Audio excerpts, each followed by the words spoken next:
Rick, just what was the difference there in the second half compared to the first half? Well, I thought the first half they came out very aggressive, hard, tough-nosed.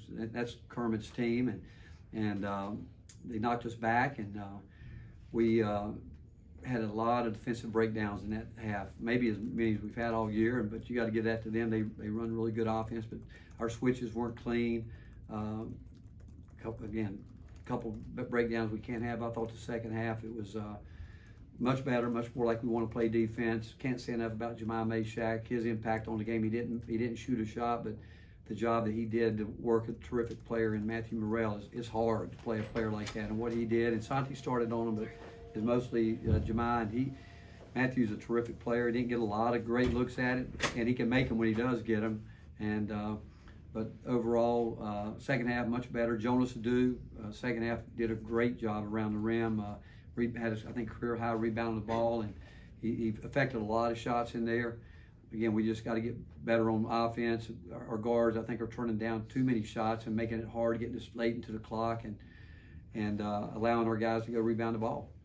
How important was what Santi gave you all in the first half offensively when it didn't seem like anyone else had anything going? Yeah, well, he was terrific. Well, you know what? We got the ball where we wanted it, but we got to have those guys finish those. I mean, they're not easy shots, but again, it's understanding what we told them. They're going to come quick, and we got the position where we wanted it. But Santi's, I mean, he impacts the game in so many ways. That's one thing we talked about last night, how you can never score a basket but impact the game. But what he does, screening, cutting, his defense, I mean, he's a terrific player. I mean, he impacts the game every single night, even if he's not making shots. I told him at the end, he and Tyreek's got to do a better job for us on the free throw line.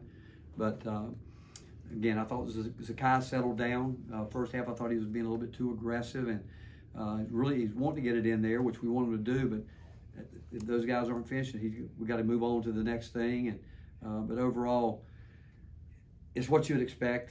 The start of the SEC, it's a dogfight. I'm standing there talking, I'm looking at the Kentucky-Missouri game. They're down 9, and that's just the way it is. I mean, everybody starts new. Everybody gets a new lease on life, and starting over. And I've got so much respect for Kermit. I mean, his team's always. It seems like every time we play him, it's a game like this every single time.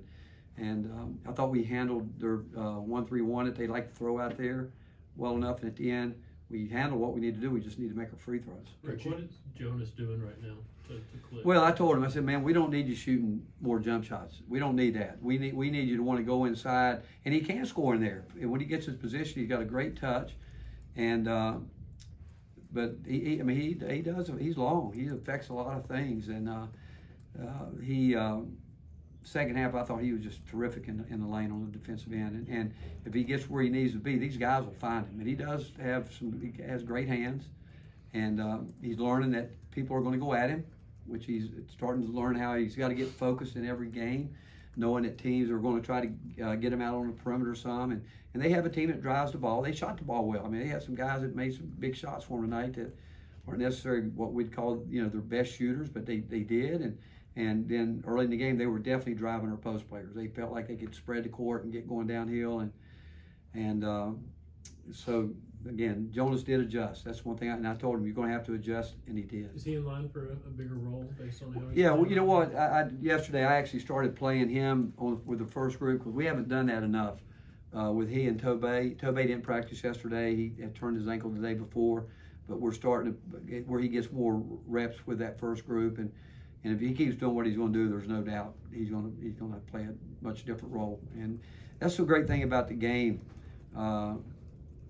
in the season. Roles change. I mean, I don't know what we're going to look like in the end, but the one thing about it is we got a lot of guys right now that I think are, again, Jemiah Mashack makes you think, hey, we got to get him out there. We got to get. I don't particularly want to play offense, defense, but we have to do it. We got to do it, but we can't have any weak links on the defensive end, and that's guys that are again, terrific coaches in this league that attack matchups. And we've got to have guys that'll take that challenge on and not want to be a guy that people can go after. Coach, you always talk about doing your work early. I know Olivier didn't score a bunch tonight, but it seemed like just about every bucket he got was a result of him getting down quick and getting position. He did, and if he'll do that consistently, again, I told him he's got to learn to, again, fight that cardio toughness. He's got to have it.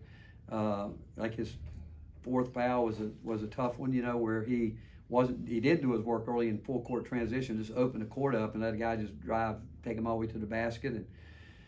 But you know, he's going to get better. Again, we got a lot of confidence in him, and I think the more he sees it, the more he'll improve with it. You mentioned guards turning down shots. Tyreek didn't take his first shot until well into the second half. Just what do you need to do to get him more aggressive?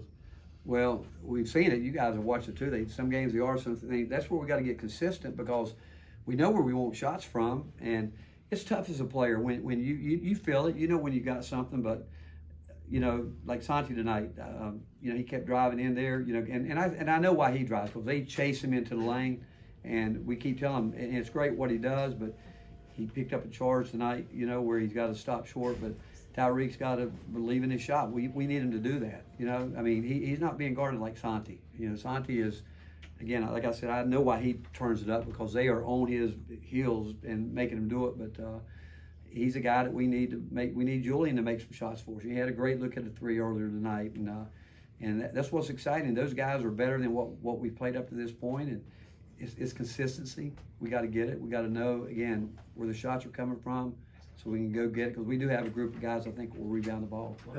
Coach, you talked about rebounding the ball, and a lot of times you get it done by committee. I mean, coming in tonight, I think Julian was your leading rebounder at 5 foot something. My point being, how big of a luxury is it when you have a big guy that can go get you 12 or 13? Well, it's great, and again, what we need him every night to do it, and it's stuff that we tells him he can do. I mean, with his length, I mean, he's long in there, and he gets his hands up, and he affects a lot of different things, and he gets his hand on the ball. He's got to be stronger with it. He's got to secure it and hold on to it, because people do try to go attack him when he gets it. But you know, if we can get Urosh understanding that part of the game, that we need him when he's in the game to play defense and rebounding, I think will do it, and Tobey's going to do it. I mean, somebody showed me a stat the other day, when Tobey's in the game, we rebound 56% of our misses. And those are the guys that put us as a coaching staff in a position that we know we got to get them on the court. And if we could get everybody, poor guys, understanding that, then we could really have something. Thank you, Coach. Coach, with Tobey,